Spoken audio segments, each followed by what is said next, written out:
Assalamualaikum warahmatullahi wabarakatuh. Perkenalkan, nama saya Fitri Novitasari, NIM 268 dari kelas 6 BGSD A2. Di sini saya akan menyampaikan proposal penelitian yang berjudul Pengaruh Tayangan Televisi Terhadap Hasil Kegiatan Belajar Siswa SD Negeri 5 Sinanggul Selama Daring.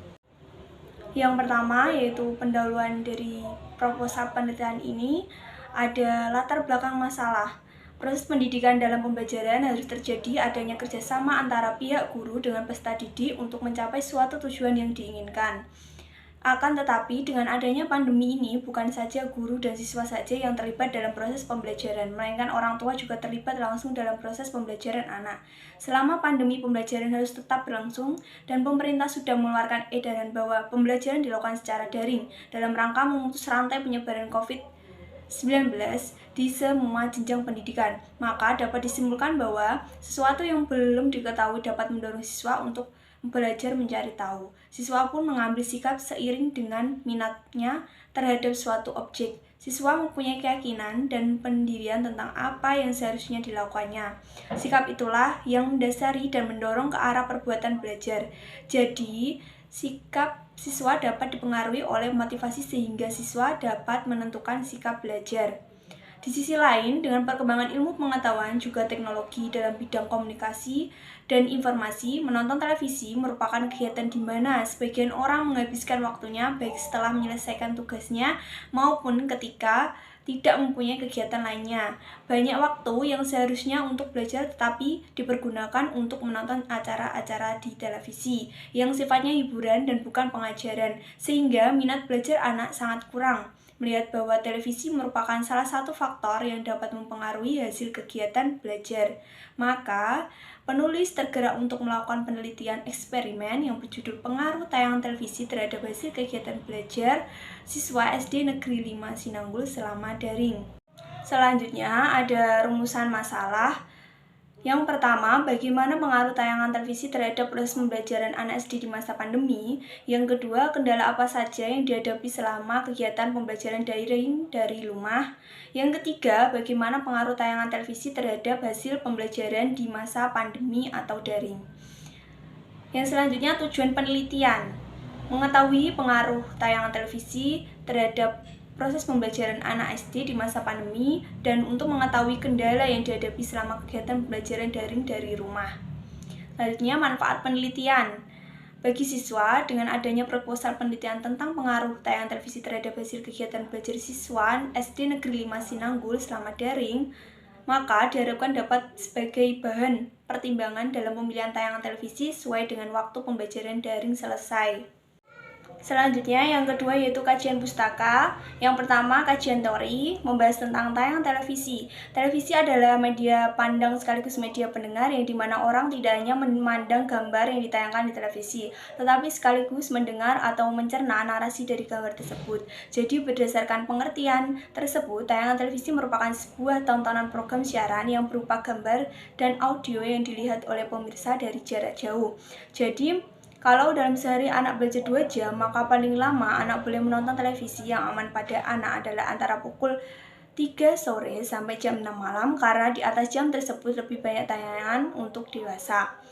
Yang kedua, yaitu hasil kegiatan belajar.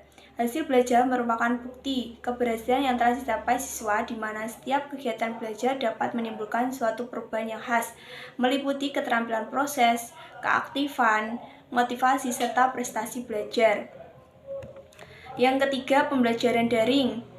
Pembelajaran daring atau yang biasa disebut sebagai pembelajaran secara online atau pembelajarannya dilakukan tanpa tatap muka. Penggunaan metode pembelajaran daring berarti melakukan pembelajaran dengan menggunakan media sosial agar pembelajaran yang dilakukan dapat tersampaikan kepada siswa secara jelas. Kendala pembelajaran daring ada dimulai dari susahnya mencari jaringan internet, tidak semua orang tua memiliki HP Android, pengaruh lingkungan sosial, kurangnya persiapan strategi guru yang mengajar, sehingga anak muda cepat bosan, mengantuk, malas belajar, kurangnya perhatian orang tua, dan beberapa faktor lainnya.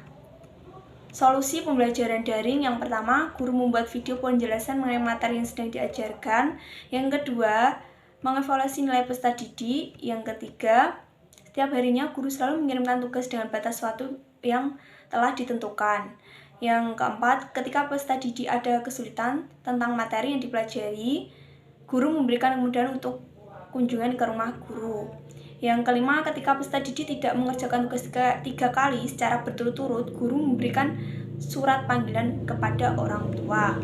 Selanjutnya ada penelitian relevan. Hasil penelitian skripsi Siti Zainab tentang pengaruh kebiasaan melihat tayangan televisi terhadap prestasi belajar anak di Min Maliko, Kabupaten Pulang Pisau, bahwa kebiasaan anak-anak menonton tayangan televisi yang tidak mendidik berpengaruh terhadap prestasi belajar siswa. Penelitian ini bertujuan untuk mengetahui seberapa dampak dari tayangan televisi di Min Maliko, Kabupaten Pulang Pisau terhadap prestasi belajar. Persamaan penelitian ini dengan yang dilakukan penulis adalah pada pengaruh tayangan televisi pada anak sekolah dasar atau MI, atau perbedaan penelitian yang dilakukan dengan penelitian ini adalah pada lokasi penelitian ini bertujuan untuk mengetahui pengaruh yang terjadi akibat tayangan televisi bagi prestasi hasil belajar anak. Selanjutnya, kerangka berpikir. Tayangan televisi berpengaruh pada hasil kegiatan belajar di masa pandemi. Apabila guru tidak memiliki strategi pembelajaran yang lebih inovatif, maka peserta didik akan merasa bosan dan diharapkan guru mempunyai berbagai strategi maupun media pembelajaran yang menarik walaupun pembelajaran yang dilakukan secara daring. Strategi seperti itu tidak menutup kemungkinan jika hal tersebut mampu merangsang pikiran, minat, perhatian, sehingga hasil belajar peserta didik akan lebih maksimal. Selanjutnya yaitu hipotesis. Adapun hipotesis dari penelitian ini adalah yang pertama, kosong, tidak ada pengaruh antara tayangan televisi dengan proses kegiatan belajar siswa selama masa pandemi di SD Negeri 5 Sinanggul. Yang kedua, H1, terdapat pengaruh antara tayangan televisi dengan proses kegiatan belajar siswa selama masa pandemi di SD Negeri 5 Sinanggul. Selanjutnya yang ketiga yaitu metode penelitian. Ada desain penelitian. Desain penelitian yang digunakan dalam penelitian ini adalah pendekatan kuantitatif dengan jenis penelitian deskriptif, yaitu di mana penelitian ini dengan membuat deskripsi, gambaran secara sistematis, faktual, dan akurat mengenai masalah-masalah yang sedang diteliti.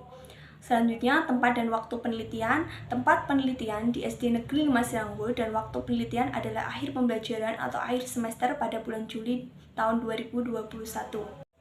Selanjutnya, populasi dan sampel.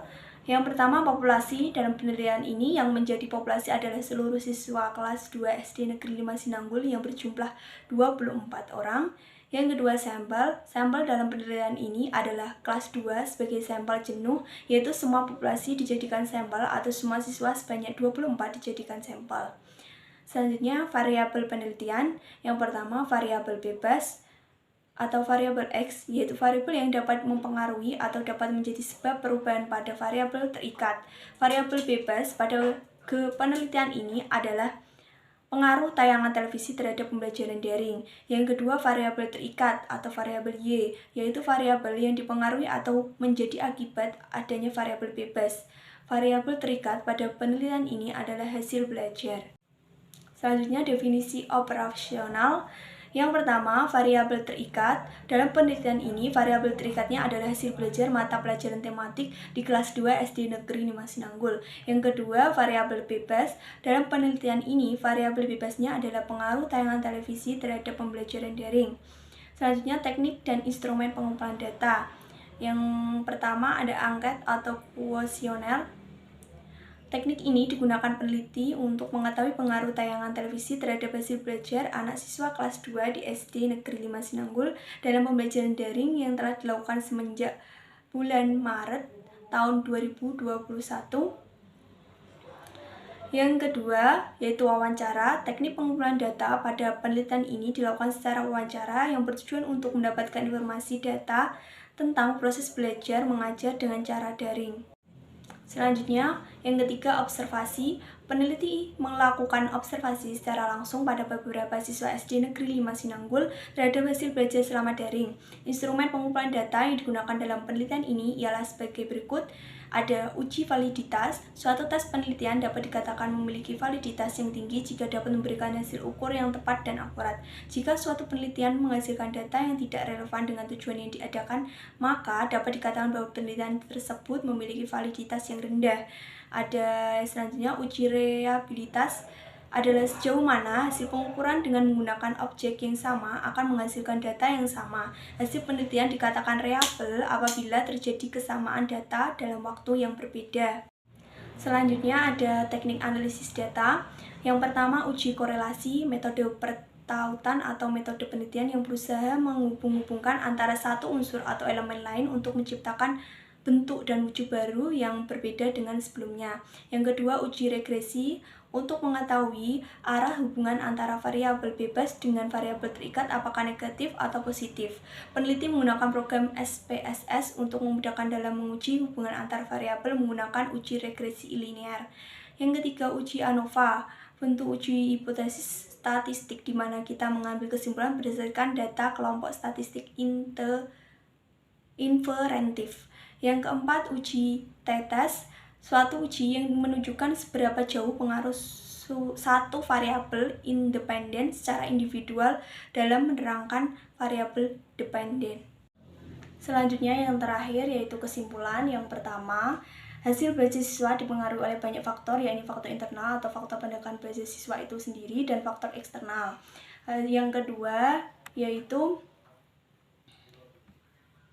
pembelajaran daring tidak dapat berjalan dengan baik, namun terjadi beberapa hambatan yang dialami oleh para siswa. Namun tidak dipungkiri lagi banyak kendala yang terjadi selama pembelajaran daring, hingga permasalahan ini dialami oleh permukiman di pedesaan, pendalaman, dari susahnya mencari jaringan internet, tidak semua orang tua memiliki HP Android, pengaruh lingkungan sosial, kurangnya persiapan strategi guru yang mengajar, dan sehingga anak mudah cepat bosan, mengantuk, malas belajar, kurangnya perhatian orang tua, sehingga beberapa faktor lain mempengaruhi hasil belajar anak. Terutama saat ini banyak tayangan televisi yang mampu memberi banyak hiburan untuk anak, contohnya kartun yang ditayangkan dari pagi sampai malam non-stop membuat anak lebih memilih nonton TV dan tidak mau belajar lagi dengan alasan bosan.